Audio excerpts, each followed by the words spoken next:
तो hello guys, जैसा कि हमने लास्ट पार्ट में देखा था एमसी को जो डंजन के अंदर ट्रेजर मिले हुए थे उन्हें लेकर अब वो आगे डिवोर करने लगता है और उसे जो ग्रेट स्वॉर्ड अवार्ड के तौर पर मिली थी वो उसे भी एब्जॉर्ब कर लेता है, जिस वजह से उसका जो लाइटन इफेक्ट था वो फिर से एक्टिवेट हो जाता है। एमसी बहुत ज्यादा खुश था और कहने लगता है जैसा कि मैंने सोचा था कि जिसके पास अगर कोई बोनस इफेक्ट नहीं होता तो उसे एब्जॉर्ब करने के बाद मुझे कुछ ज्यादा नहीं मिलता, लेकिन फिर भी इसके कारण मुझे जो फूड मिला था खाने के लिए वो बहुत ही ज़्यादा अच्छा था और वो उसे खाकर बहुत ही ज़्यादा खुश होता है। जिसके बाद वो सभी चीज़ों को क्लीन अप करने के बाद वो कहने लगता है कि मुझे चेक कर लेना चाहिए कि आखिरकार मेरी पावर कितनी ज़्यादा बढ़ चुकी है और वो अपने स्टेटस को चेक करने लगता है। हमें बताते हैं कि हमारा एमसी लेवल 51 का हो चुका था और उसके स्ट्रेंथ और डिट्रॉक्सिटी बहुत ज़्यादा हद तक बढ़ जाती है। इन आर्टिफैक्ट को डिवोर करने के बाद उसे एक और स्किल मिल चुकी थी जो कि नॉकआउट ब्रस्ट था। साथ ही में वो एक सी लेवल की रिस्टोरेशन स्किल होती है, वो उसे काफी ज्यादा मदद करने वाली थी उसके स्टेमिना को रिकवर करने में,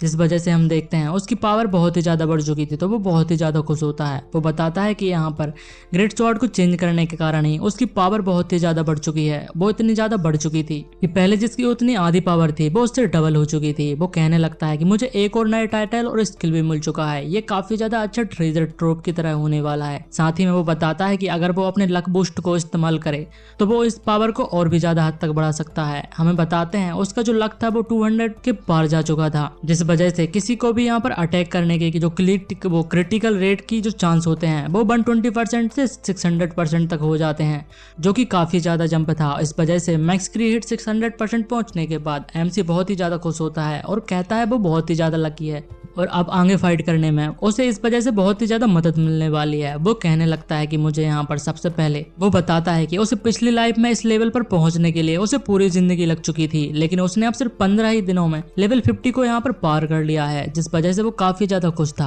और ऐसे ही बातें करते जा रहा था कि मुझे ऐसे ही मेहनत करते रहना चाहिए। लेकिन तभी उसके पीछे एक रिफ्ट सी ओपन होने लगती है और उसके आजू का जो एटमोस्फियर था वो ग्रेजुअली चेंज होने लगता है। तभी एमसी पीछे मुड़कर देखता है और शॉक्ड हो जाता है क्योंकि उसे कुछ फेमिलियर सा नजर आ रहा था। हमें बताते हैं कुछ न्यू कॉन्स्टिलेशन वहां पर आ चुके थे, जिसमें पहला था गॉडेस ऑफ लक जो उसी के साथ में आई थी। साथ ही में न्यू जो कॉन्स्टिलेशन था वो लॉयन किंग था, क्योंकि वो हमारे एमसी की जो स्वॉर्डमैनशिप होती है उसमें बहुत ही ज्यादा इंटरेस्टेड था। सेकंड जो कॉन्स्टिलेशन होता है वो ओनर ऑफ ब्यूटीफुल बियर्ड होता है, जो उसे काफी ज्यादा यहाँ पर अप्रिशिएट करता है उसकी फाइटिंग स्पिरिट के लिए। साथ ही में तीसरे नंबर पर एक यहाँ पर डार्क हंटर नाम की कॉन्स्टिलेशन आई थी और उसे एमसी की जो प्रेजेंस थी उसे यहाँ पर एक ऐसे पर्सन के तौर पर लगती है जिसे वो पहले बहुत ही ज्यादा पसंद किया करती थी। एमसी उन सभी को देखकर काफी ज्यादा शॉक्ड हो जाता है। तभी गॉडेस ऑफ लक उनसे कहने लगती है कि वो सभी यहाँ पर प्रिटी डिसेंट लाइनअप लग रही है और वो तुम्हें काफी ज्यादा यहाँ पर अप्रिशिएट भी करते हैं। अगर तुम उनके जो कंडीशन है उन्हें फुलफिल कर देते हो तो तुम्हारी जो पावर है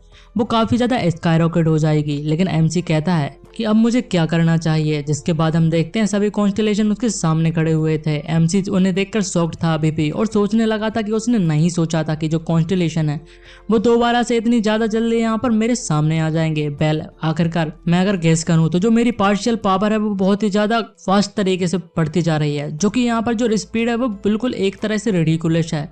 लेकिन इसका सबसे बड़ा जो क्रेडिट जाता है वो गॉडेस ऑफ लक के लिए जाता है, क्योंकि वो एक सोशल बटरफ्लाई के तौर पर काम करती हैं।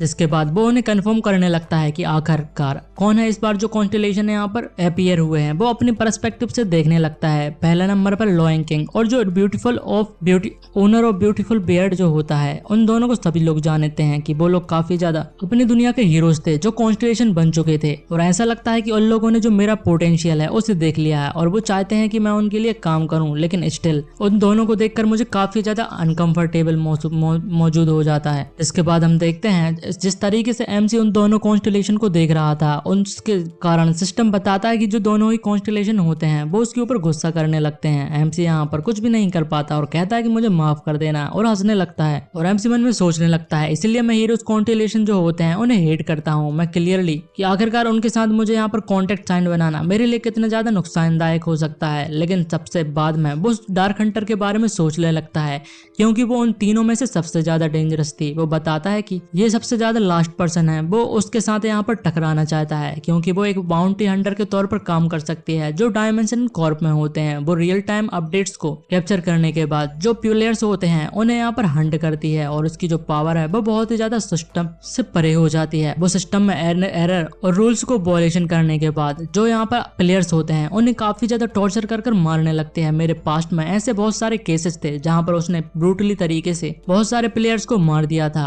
और खास करके जो पीपल भी यहाँ पर डुअल कॉन्ट्रैक्ट को साइन करते थे वो उसे ढूंढ कर मारते थे, टू द पॉइंट वेयर कुछ लोग की हालत तो बहुत ही ज्यादा खराब हो चुकी थी। ये हॉनेस्टली बहुत ही ज्यादा टेरिफाइंग था, लेकिन वो अभी भी कुछ नहीं सोच पा रहा था। वो सोचने लगता है कि मैं इनमें से किसी भी कॉन्स्टेलेशन को पसंद नहीं करता, लेकिन मैं उसे मना नहीं कर सकता। और खास करके जो लॉयन किंग है वो उसके स्टेमिना को बूस्ट कर सकता है, जो ब्यूटीफुल बियर्ड ओनर है वो उसके स्ट्रेंथ के साथ साथ और भी पावर को बूस्ट कर सकता है। ऑफ कोर्स एक कॉन्स्टेलेशन के साथ फॉर्म करना एक बहुत ही बड़ी ह्यूज टूल होती है। ये कम्प्लीटली तुम्हारे फ्यूचर को जो प्लेयर के तौर पर होते हैं उसे बदलने में बहुत ज्यादा मदद कर सकता है। तो आखिरकार उसे यहाँ पर जो चॉइस है वो बहुत ही सोच समझ कर करनी चाहिए, लेकिन वो किस चीज को चॉइस करने वाला था। हाउएवर वो कहता है राइट नाउ मेरे पास गॉड ऑफ लक मौजूद है तो वो मेरे लिए काफी है और मुझे किसी और कॉन्स्टेलेशन की जरूरत बिल्कुल भी नहीं है। लेकिन वो सभी कॉन्स्टेलेशन को देखता है और कहता है इसका मतलब ये नहीं है कि मैं यहाँ पर और भी ज्यादा हाई एम कर सकता हूँ। पहले मैंने जो सोचा था मैं उससे और भी ज्यादा ऊपर जा सकता हूँ और बहुत ही ज्यादा पावरफुल बन सकता हूँ। ओनली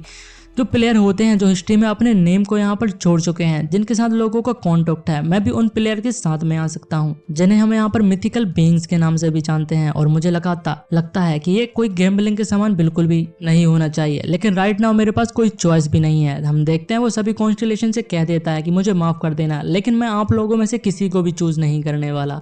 सभी कॉन्स्टेलेशन काफी ज्यादा गुस्से में आ जाते हैं, और यहाँ पर जो लॉयन कॉन्स्टेलेशन और ब्यूटीफुल बियर्ड कॉन्स्टेलेशन था वो काफी ज्यादा गुस्से में थे, और जाते हुए यहाँ पर कहने लगते हैं एमसी के कि तुम्हें काफी ज्यादा फ्यूचर में केयरफुल रहने की जरूरत है, क्योंकि वो उसकी जर्नी को इतना आसान नहीं बनने देंगे। और गॉडेस ऑफ लक सभी को वहां से भगा रही थी। एमसी सोचने लगता है कि आखिरकार अगर तुम 3 और बार यहाँ पर वापस आ जाते हो तो लेकिन मेरा जो आंसर है वो अभी भी वही का वही रहने वाला है। जिसके बाद वो डार्क हंटर को देखता है, वो भी वहां से जा रही थी और जाते हुए कहती है और उसे वार्न करती है। वो बताती है कि तुम्हारे अंदर के जो हिडन सीक्रेट है मैं जल्द सबके सामने यहाँ पर लेकर आ जाऊंगी, और एक स्माइल सी देती है और वहां से चली जाती है। एमसी को कुछ समझ में नहीं आता। वो कहने लगता है वेल ये काफी ज्यादा ट्रबलसम हो चुका है, इवन दो मैं इन लोगों के साथ बिल्कुल भी डील नहीं करने वाला था, लेकिन आखिरकार मैं अब कुछ भी नहीं कर सकता। अब उसके हाथ में कुछ भी नहीं बचा है, क्योंकि उन्हें इन सभी जो कॉन्स्टेलेशन होते हैं उनके अराउंड में काफी ज्यादा केयरफुल रहने की जरूरत है। एनीवे अब उसका टाइम आ चुका था। वो देखता है 11:15 हो चुके थे और ये काफी ज्यादा देर नहीं हुई थी। जिसके बाद हमें एक प्लेस पर बताते हैं जो मॉन्स्टर थे जो कोबोल्ड होते हैं, और एमसी बताता है कोबोल्ड की जो रिफ्ट है वो यहाँ पर ओपन होने वाली है, और वो काफी ज्यादा एक्साइटेड था। वो बताता है जैसे कि साइबरस अर्लियर डॉग और वुल्फ की कैटेगरी में थे, तो ये लोग भी यहाँ पर उसी कैटेगरी में आने वाले हैं, और वो इस जैकपॉट को बिल्कुल भी नहीं छोड़ने वाला। ये उसके लिए काफी ज्यादा अच्छी अपॉर्चुनिटी होने वाली है, और वो उसके लिए बहुत ही ज्यादा एक्साइटेड भी होता है, क्योंकि उसे जो मिथिकल कॉन्स्टेलेशन है उनकी जो इंटरेस्ट है उसे वो पाना है और उनके साथ कॉन्ट्रैक्ट हासिल करना चाहता है। जिसके बाद हम क्यूक एरिया में देखते हैं जो कि क्वेस्ट एरिया होता है। वहां पर बहुत सारे लोग काम कर रहे होते हैं। एक लड़की को देखते हैं, वो सभी डायमेंशनल ब्यूरिक एसोसिएशन की लीडर टाइप की होती है, और वो सभी यहाँ पर प्लेस पर नजर रख रही होती है। तभी उसे पता चलता है कि यहाँ पर एक रिफ्ट ओपन हो चुकी है, और वो सभी लोगों को जो प्लेयर होते हैं वहां पर मोबिलाइज करने के लिए इमीडिएटली ऑर्डर कह देती है, और वो कहती है हम कंफर्म करते हैं सिचुएशन काफी ज्यादा खराब होने वाली है, और वो सभी नियर बाई प्लेयर्स को होते हैं वो वहां पर जाने के लिए कह रही थी। लेकिन तभी वहां पर कोई उसे बताता है कि संबंध पहले से यहाँ पर है और वो भी मॉन्स्टर के साथ फाइट कर रहा है। तो जो लड़की थी वो शॉक्ड हो जाती है और कहती है आखिरकार तुम्हारे कहने का क्या मतलब है। तो हम देखते हैं वहां पर एक लड़की मौजूद थी जो उस क्वेस्ट एरिया में मौजूद थी। वो बताती है यहाँ पर एक सिंगल प्लेयर है जो ऑलरेडी उनके साथ फाइट कर रहा है। जो मोबाइल के अंदर लड़की थी वो बताती है आखिरकार तुम्हारे कहने का क्या मतलब है, वो इतनी जल्दी वहां पर कैसे पहुंच सकते हैं। लड़की बताती है मुझे नहीं पता, लेकिन वो अकेला बंदा सारे मॉन्स्टर से फाइट कर रहा है। वो लड़की और भी ज्यादा शॉक्ड हो जाती है और कहती है अकेले फाइट करना बहुत ही ज्यादा डेंजरस साबित हो सकता है। लेकिन वो लड़की कहती है ऑलराइट, लेकिन मैं कुछ भी नहीं कर सकती, क्योंकि जो एमसी था उसे बिल्कुल भी देखकर ऐसा नहीं लग रहा था कि उसे यहाँ पर कोई भी चिंता है और ना ही वो कोई डेंजर में लग रहा था, बल्कि वो बहुत ही ज्यादा एक्साइटेड भी लग रहा था। इसी गाइस जिसके बाद हमें 10 मिनट पहले का दिखाते हैं और एमसी उस प्लेस पर पहुंच जाता है जहाँ पर बहुत ही जल्द रिफ्ट ओपन होने वाली थी। जिसके बाद उसकी नजर एक प्लेस पर पड़ती है, वहाँ पर कुछ अजीब सा हो रहा था और वो समझ चुका था कि बहुत ही जल्द रिफ्ट को ओपन हो जाना चाहिए। और अगर आप लोग सोच रहे होंगे कि ये चीज हमें मुझे इतनी ज्यादा क्लियरली तरीके से कैसे याद है, तो पर्टिकुलरली इसका एक रीजन है, क्योंकि लास्ट लाइफ में उसके इस प्लेस पर काफी ज्यादा तबाही मॉन्स्टर्स ने मचा दी थी। उसके जो लव्ड वन थे वो भी यहाँ पर मारे जाते थे और इतने ज्यादा सिविलियंस की कैजुअलिटी हुई थी, मैं उसे काउंट भी नहीं कर सकता और मैं नहीं चाहता था कि दोबारा ऐसी कोई सिचुएशन भी हो। ये अच्छी बात है कि मैं रिग्रेट हो चुका हूँ और मैं एक यहाँ पर ऑर्फनेज में पड़ा बड़ा था। जब से मैं यहाँ पर पैदा हुआ हूँ तो मुझे अपने जो पेरेंट्स थे वो कैसे दिखते हैं उसके बारे में बिल्कुल भी नहीं पता, और इसलिए शायद यही रीजन है कि मैं उनसे बिल्कुल भी अटैच्ड या फिर डिफरेंस फील नहीं करता हूँ। लेकिन मेरी जो पूरा ऑर्फनेज का परिवार था वो एक ही झटके में इस रिफ्ट के ओपन होने के कारण तबाह हो जाता है। सिर्फ मैं ही अकेला जिंदा बचा था और मैं इस चीज को कभी भी नहीं भूल सकता कि उसे आखिरकार एंड द एंड एक हीरो ने आकर बचा लिया था, अदरवाइज वो भी जिंदा नहीं रहने वाला था। और वो समझ चुका था कि इस जिंदगी में उसका ऑब्जेक्टिव एक ही होने वाला है, जो कि कंटिन्यूस स्ट्रॉन्गर बनने का। और वो एक स्माइल के साथ मॉन्स्टर से फाइट करने के लिए तैयार हो जाता है। और हम देखते हैं रिफ्ट के अंदर से बहुत सारे मॉन्स्टर्स लगातार बाहर आते जा रहे थे। एमसी अपने time of dogs and bulls skill का यूज करता है और उनके ऊपर अपने प्रेशर बनाने के लिए कोशिश करने लगता है। और एमसी को लगता है कि वो अच्छी तरीके से काम कर रहा है, लेकिन उस लेवल का नहीं जो साइबर स्किल लेवल पर किया था, क्योंकि प्रोबेबली जो मून था वो पूरी तरीके से ढक चुका था और उसकी फुल पोटेंशियल अभी भी बाहर नहीं आ पा रही है। इसी कारण से मॉन्स्टर उसे डायरेक्टली सब्ड्यू नहीं कर पा रहे थे, लेकिन ये उसके लिए और भी ज्यादा अच्छा मौका था। वो कहता है कि मॉन्स्टर को देखने के बाद कि मैं अपनी न्यूली जो अपॉर्चुनिटी है इस चीज को अपने न्यू स्किल्स को टेस्ट करने के लिए यूज कर सकता हूँ। और वो तुरंत ही मॉन्स्टर की तरफ काफी ज्यादा स्पीड में भागने लगता है और उनको मारने के लिए। मॉन्स्टर भी इस बात से शॉक्ड था। एमसी अपने फुल चार्ज नाम की टेक्निक को यूज कर रहा था, जो एक मूवमेंट स्किल होती है, और तुरंत ही उस मॉन्स्टर के ऊपर अटैक कर देता है। हम देखते हैं जो अटैक था वो बहुत ही ज्यादा पावरफुल था। सभी मॉन्स्टर एक बार में बहुत ही ज्यादा पीछे आकर गिरते हैं, क्योंकि उसने अपने नॉक ब्रस्ट टेक्निक का भी यूज किया हुआ होता है। हम देखते हैं उसकी पावर बहुत ही ज्यादा बढ़ चुकी थी और उसने एक साथ कई मॉन्स्टर्स को पीछे धकेल दिया था, लेकिन ये डैमेज उनको पीछे धकेलने के लिए काफी था, लेकिन उन्हें मारने के लिए ये बिल्कुल भी कामयाब नहीं हुआ। लेकिन उसे एक बात की खुशी होती है कि उसके पास भी एक लार्ज एरिया अटैक आ चुका है और इस बात से उसे आगे की फाइट में काफी ज्यादा आसानी होने वाली है। और क्योंकि इसका जो डैमेज है वो उतना ज्यादा कम भी नहीं था। जिसके बाद हम देखते हैं जो मॉन्स्टर थे उन्हें बहुत ही ज्यादा सीरियस इंजरी हो चुकी थी और वो मरने की कगार ही पर थे, क्योंकि हमें बताते हैं एमसी का लक था जो क्रिटिकल हिट थी उसकी बहुत ही ज्यादा रेंज तक पहुंच चुकी थी, जिसमें वो क्रिटिकल हिट को 120% से 600% तक यूज कर सकता है। वो कहता है मॉन्स्टर को देखते हुए, अगर एक ब्लो में तुम नहीं मरते तो मैं ऐसे और भी ज्यादा लीथल स्ट्राइक को कर सकता हूँ। मैं भी देखता हूँ कि तुम लोग कब तक यहाँ पर मुझसे बचते हो। और वो एक इविल सी सिनिस्टर स्माइल दे रहा था। सभी मॉन्स्टर डर चुके थे और डर कर वहां से भागने की कोशिश करते हैं, लेकिन एमसी कहता है कि मैं तो अपने मैक्सिमाइज डैमेज को यूज करने वाला हूँ। जिसके बाद हम एक कार को देखते हैं जो काफी ज्यादा स्पीड में उसी प्लेस पर आ जाती है। हम देखते हैं उसके अंदर 2 लोग बैठे हुए थे और वो सीधे उसी लड़की के सामने आकर रुक जाती है, जिसमें से एक बंदा बाहर निकलता है। हमें बताते हैं वो प्लेयर एसोसिएशन का एक लेवल 110 का बी रैंक प्लस प्लेयर था जिसका नाम ली ह्यून था। वो कहने लगता है कि हम लोग प्लेयर एसोसिएशन थे, आखिरकार जिसने कॉल की थी वो कहाँ पर है। लड़की बताती है कि हाँ मैंने यहाँ पर कॉल किया था और मॉन्स्टर इस साइड मौजूद हैं। तो जो ली ह्यून था वो उस लड़की से कहने लगता है ऑलराइट मॉन्स्टर को हम संभाल लेंगे, तुम्हें यहाँ पर कहीं भी जो सेफ प्लेस है वहां पर जाकर छुप जाना चाहिए। तभी उसके साथ एक और बंदा जो मौजूद था वो कहता है ब्रो तुम्हें इस साइड जरा देखना चाहिए, क्योंकि उसके भी पसीने छूट रहे थे। हमें बताते हैं वो भी प्लेयर एसोसिएशन का एक लेवल 90 का प्लेयर था जो कि वीक प्लेइंग का प्लेयर होता है और उसका नाम ली जुंग होता है। हम देखते हैं वो दोनों ही देखते हैं कि एक बंदा अकेले ही मॉन्स्टर से फाइट करते जा रहा है और जो मॉन्स्टर था वो बहुत ही ज्यादा पावरफुल दिख रहा था और उन मॉन्स्टर को देखकर वो समझ चुके थे और अपने वेपन को भी रेडी कर लेते हैं। ये एक कोवर्ट अटैक है और ऐसा लगता है कि ये कोवर्ट रिफ्ट होने वाली है, लेकिन हमें जल्द से जल्द उस मॉन्स्टर्स को यहाँ पर डाउन करना होगा। वो दोनों ही फाइट के लिए तैयार हो जाते हैं, लेकिन तभी एमसी कहता है इट्स फाइन, तुम्हें नजदीक आने की कोई भी जरूरत नहीं है। वो दोनों ही बंदे काफी ज्यादा शॉक्ड हो चुके थे और उन्हें यकीन नहीं हो रहा था। एमसी कहता है कि मैं अपने अकेले के दम पर इन्हें हरा सकता हूँ। तो ली जुंग जो बंदा होता है वो कहता है जरा वेट आखिरकार तुम्हारा क्या मतलब है। हम देखते हैं अपने एमसी अपने टाइटल फेस ऑफ का इस्तेमाल करने लगता है। उसके 5 मीटर के रेडियस के अंदर कोई भी प्लेयर या फिर टारगेट मौजूद नहीं था।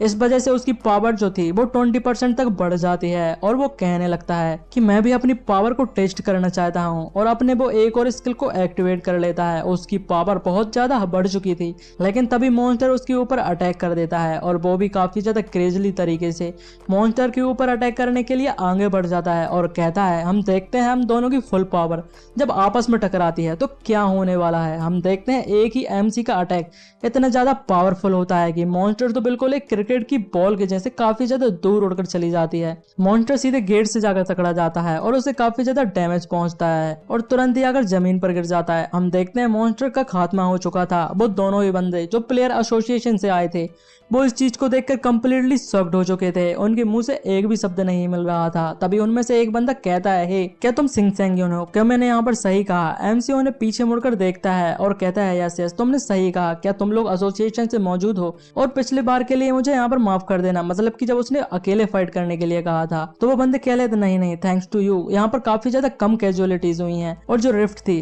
उसको तुमने एक मिरेकल के समान बचा लिया है। वो उसे फिर से शुक्रिया कहता है, लेकिन एमसी हंसते हुए कह देता है कि ये तो मेरा काम था, तुम्हें इतने ज्यादा शुक्रिया करने की कोई भी जरूरत नहीं और थैंक गॉड मैं तो यहाँ से जा ही रहा था। लेकिन तभी जो बंदे थे वो कहने लगते हैं मुझे ऐसा लगता है कि तुम अभी इसके अंदर जाने वाले थे, क्या मैंने यहाँ पर कुछ गलत कहा? एमसी उनकी बातों को सुनकर शॉक्ड हो जाता है और कहता है तुम लोग के कैसे पता है? तो उनमें से जो ली यूंग था वो बताने लगता है कि मैंने इसे सुना था कि जो मोस्ट अपर लेवल प्लेयर होते हैं वो इसी तरीके की चीजों को किया करते हैं। अगर तुम्हें बुरा ना लगे तो क्या तुम हम लोगों को भी यहाँ पर साथ में ले जा सकते हो? लेकिन उसके साथ का जो बंदा था वो उसे रोकने की कोशिश कर रहा था, लेकिन वो फिर भी कहता है कि हम लोग तुम्हारे रास्ते में बिल्कुल भी नहीं आएंगे, हम तो बस यहाँ पर तुम्हें हंट करता हुआ देखना चाहते हैं।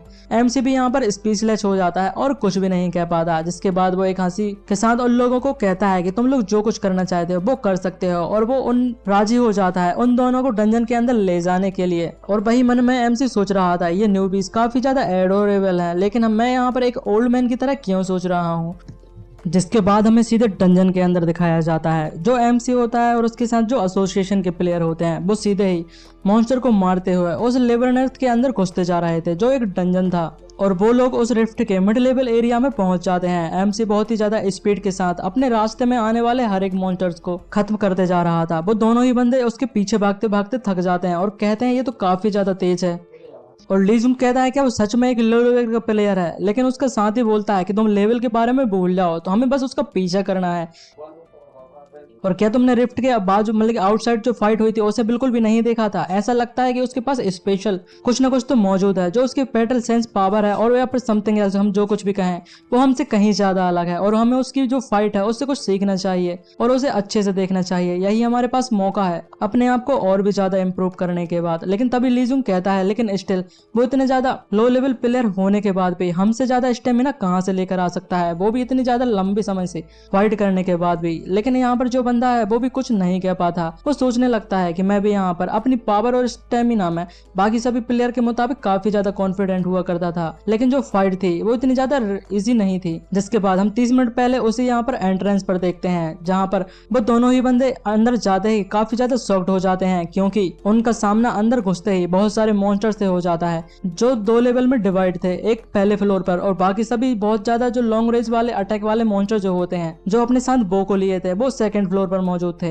इन तीनों के सामने काफी ज्यादा बड़ी क्वांटिटी में मॉन्स्टर मौजूद थे। हम देखते हैं वो अटैक करने के लिए तैयार हो जाते हैं, लेकिन तभी एमसी सभी को कहता है कि मेरे जस्ट पीछे आ जाओ और वो एक मॉन्स्टर को तुरंत ही मारकर उसे एक मीट शील्ड की तरह यूज करने लगता है। हम देखते हैं लगातार सभी साइड से मॉन्स्टर अटैक कर रहे थे, लेकिन एमसी अपने मीट शील्ड के जरिए अपने आप को और बाकी दोनों ही बंदों को यहाँ पर बचाते जा रहा था। एमसी सोचने लगता है कि मैंने इन लोगों को यहाँ पर लाकर बड़ी ज्यादा गलती कर दी है। इन लोगों को हैंडल करने के लिए मुझे काफी ज्यादा चिंता करनी पड़ रही है, अदरवाइज मैं इन सभी मॉन्स्टर को अब तक खत्म कर चुका हुआ था। लेकिन वो फिर से कहने लगता है कि मुझे इन छोटी चीजों को यहाँ पर बार बार दोहराने की कोई भी जरूरत नहीं है। मुझे इस सिचुएशन के तरीके से इस चीज को लर्न करना चाहिए कि मुझे और भी ज्यादा ऐसी सिचुएशन आने वाली हैं जब मुझे किसी को बचाते हुए मॉन्स्टर से फाइट करने पड़ेगी, अदरवाइज मैं इस तरीके से कभी भी और भी ज्यादा हायर रैंकिंग प्लेयर में शामिल नहीं हो पाऊंगा। हम देखते हैं वो तुरंत ही अपनी स्वॉर्ड को निकालता है और मॉन्स्टर के नेक्स्ट एरो शूट करने के गैप में ही उसी टाइम का फायदा उठाकर वो सीधे मॉन्स्टर को अटैक कर देता है। बाकी सभी मॉन्स्टर शॉक्ड हो जाते हैं, लेकिन वो कुछ यहाँ पर रिएक्ट कर पाते। उस डिस्ट्रक्शन का फायदा उठाकर एमसी एक एक कर सभी को मारने लगता है। वो कुछ भी नहीं कर पाते और वो सीधे ही सेकंड फ्लोर पर आ जाता है, लेकिन तभी उसे एक कोई जोरदार अटैक से काफी ज्यादा दूर धकेल देता है। लेकिन वो अपनी स्वॉर्ड को सामने ले आता है और उस अटैक से बच जाता है। लेकिन वो इस बात से काफी ज्यादा शॉक्ड था, लेकिन उस मॉन्स्टर की पावर भी बहुत ज्यादा थी। एमसी यहाँ पर सडन अटैक के कारण काफी ज्यादा पीछे चला जाता है और वो सोचने लगता है बहुत द हेल, आखिरकार इतने ज्यादा सडनली तरीके से मुझे किसने यहाँ पर अटैक किया, मैं तो बिल्कुल रिएक्ट भी नहीं कर पाया हूँ। मैं बहुत ही ज्यादा जोन्ड आउट हो चुका था, मेरी बॉडी ऐसा लग रही थी जैसे क्रश्ड हो चुकी हो। हम देखते हैं वो एक कोबोल्ट चैंपियन था, जो कि नॉर्मल कोबोल्ट से एक लेवल हायर मॉन्स्टर होता है। मतलब कि बहुत सारे जो नॉर्मल कोबोल्ट थे उनका एक जनरल टाइप का होता है, उसके पास कई नॉर्मल कोबोल्ट को मिलाकर अकेले की पावर होती है, जिसके पास एक शील्ड भी मौजूद थी। एमसी उसको देखकर काफी ज्यादा शॉक्ड था। हम देखते हैं वो तुरंत ही यहाँ पर फिर से चार्ज करने लगता है और मॉन्स्टर को बिल्कुल फास्ट अपनी तरफ आता हुआ देखकर एमसी शॉक्ड हो जाता है और कहता है कि उसने मुझे तो यहाँ पर अच्छे से प्रॉपर्ली चीजों को देखने तक का मौका नहीं दिया और वो सोचता है कि मैं यहाँ पर कुछ भी नहीं कर सकता।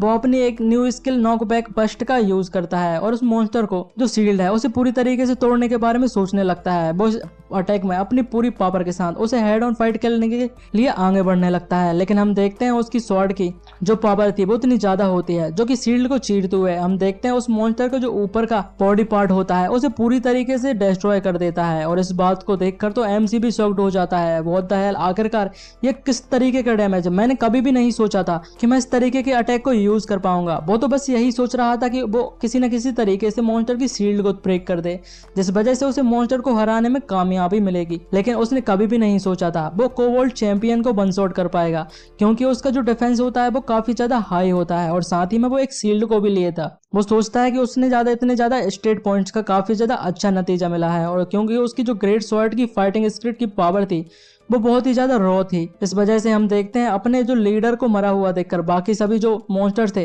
वो काफी ज्यादा शॉक्ड में आ जाते हैं और एमसी कहने लगते हैं सो और हंसता है और कहने लगता है हाउस इज दैट, अब तुम लोगों की बारी। सभी मॉन्स्टर डर जाते हैं और वहां से भागने लगते हैं। हम देखते हैं एसोसिएशन के बंदर सेकंड फ्लोर पर देखते हैं कि एमसी काफी ज्यादा स्पीड में बिना रुके सभी मॉन्स्टर को मारता जा रहा था, जो कि हाई लेवल मॉन्स्टर थे जो लेवल 2 पर मौजूद थे। सभी लोग ये नॉर्मल मॉन्स्टर से फाइट करते हुए इन लोगों को काफी ज्यादा प्रॉब्लम हो रही थी। हम देखते हैं कुछ टाइम बाद उस फ्लोर पर जितने भी मॉन्स्टर मौजूद थे सभी को एमसी ने मार दिया था, जिस वजह से उसे एक बूट मिल जाते हैं जो कि स्विफ्ट मूवमेंट बूट होते हैं, जिस वजह से वो एक प्लेटिनम रैंक के आर्टिफैक्ट थे और उनका टाइप फुटवर्क होता है। उन्हें पहनने के बाद जो पर्सन होता है वो असेसिन की तरह काफी ज्यादा तेजी से भाग सकता है और एमसी इस बात से काफी ज्यादा खुश था। वो उन बूट्स को पहन लेता है और बताता है कि जैसा कि मैंने सोचा था जो कोबोल्ट होते हैं वो काफी ज्यादा गोबलिन्स के जैसे ग्रीडियर होते हैं और उनके पास काफी ज्यादा अच्छे रेयर आइटम मौजूद होते हैं। एमसी उन बूट्स को पहनने के बाद वो बताता है कि मेरे परफेक्ट साइज के हिसाब से एडजस्ट हो चुके हैं और मुझे अब ये काफी ज्यादा स्मूथर लग रहा है। जिसके बाद वो नीचे देखता है एसोसिएशन वाले बंदे जो थे वो बहुत ही ज्यादा थक चुके थे, लेकिन उनने भी अपने जो नीचे वाला फ्लोर था उसे पूरी तरीके से कंप्लीट कर लिया था। एमसी सोचने लगता है कि ये ग्रुप जो था मैंने जितना सोचा था वो उनसे कहीं ज्यादा अच्छे निकले हैं, लेकिन उनकी हालत भी बहुत ही ज्यादा खराब हो चुकी थी। जिसके बाद हम करंट में आ जाते हैं। एमसी आगे आगे जाता रहा था और दोनों ही प्लेयर एसोसिएशन के जो बंदे थे उसे काफी ज्यादा क्लोजली फॉलो करते जा रहे थे। जिसके बाद हम देखते हैं एमसी की जो हेल्थ है अभी भी पूरी है, क्योंकि क्लेवर हंटर के कारण उसकी रिकवरी हर 5 सेकंड में 5 एचपी बढ़ती जाती है। लेकिन जैसे ही वो आगे देखता है वो पूरी तरीके से शॉक्ड हो जाता है, क्योंकि उसके सामने एक गेट आ चुका था जहां पर काफी ज्यादा टेरिफाइंग एनर्जी उसे दिखाई दे रही थी और वो कहता है फाइनली ये समय आ चुका है, जो कि उस रिफ्ट का डीपेस्ट चैम्बर था और जो किंग बोल्ट होने वाला है, जहां पर उनका फाइनल बॉस के साथ मुकाबला और काफी ज्यादा ट्रेजर भी मिलने वाले हैं। एमसी की नजर सीधे वहां पर पड़े हुए ट्रेजर पर पड़ती है जो कि यहाँ पर काफी ज्यादा बड़ी क्वांटिटी में थे। उसे देखकर तो वो कहने लगता है what the hell I am looking, और उससे देखने के बाद तो भाई उसकी जो ग्रीड थी वो उसे कंट्रोल भी नहीं कर पा रहा था। वो सभी यहाँ पर गोल्ड कॉइंस और बाकी आर्टिफैक्ट को तुरंत ही ले जाना चाहता था, लेकिन हम देखते हैं उसके पीछे एक मॉन्स्टर भी मौजूद था जिसके पास भी जो क्रॉसबो होता है वो मौजूद था और वो मॉन्स्टर के ऊपर अटैक करने वाला, मतलब कि एमसी के ऊपर अटैक करने वाला था। एमसी अभी भी अपनी ग्रीड में सभी ट्रेजर को देखते जा रहा था। मॉन्स्टर अटैक कर देता है, लेकिन जो अटैक था वो सीधे जाकर ट्रेजरर पर गलता है, क्योंकि एमसी ने उसे यहाँ पर डॉज कर दिया था और कहता है कि तुम मुझे एम्बुश करना चाहते थे। लेकिन यहाँ पर जो मॉन्स्टर था वो इस तरीके की फास्ट मूवमेंट को देखकर काफी ज्यादा शॉक्ड हो जाता है और हम देखते हैं एम्स तुरंत ही उसके ऊपर अटैक कर देता है और कहता है सेम पैटर्न बार बार, ये काफी ज्यादा बोरिंग होता जा रहा है, ये तो बोरिंग है। हम देखते हैं जो मॉन्स्टर था वो भी एमसी के अटैक को डॉज कर लेता है। एमसी इस बात से शॉक्ड था, दोनों ही हवा में मौजूद हो जाते हैं। मॉन्स्टर भी यहाँ पर अपनी चालाकी का फायदा उठाकर हवा में ही एमसी के ऊपर अटैक करना देना चाहता था ताकि वो इसे आसानी से डॉज ना कर सके। एमसी भी इस बात से शॉक्ड था कि इस डिस्टेंस पे मेरी फास्ट स्पीड के कारण उसने इतनी आसानी से डॉज कैसे कर लिया है। जिसके बाद हम देखते हैं वो फिर से अपने एरो को शूट कर देता है और हमें बताते हैं ये मॉन्स्टर और कोई नहीं बल्कि फाइनल बॉस है इस डंजन का, जिसका नाम डोमिनेटिक कोवॉल्ट किंग है। लेकिन इसी के साथ भाई लोग ये चैप्टर खत्म हो जाता है। आगे के चैप्टर जब भी रिलीज होंगे हम उसे एक्सप्लेन कर देते हैं। तो गाइस चैनल पर बने रहिए और भी वीडियो को देखते रहिए। मिलते हैं अगली वीडियो में, तब तक के लिए बाय बाय।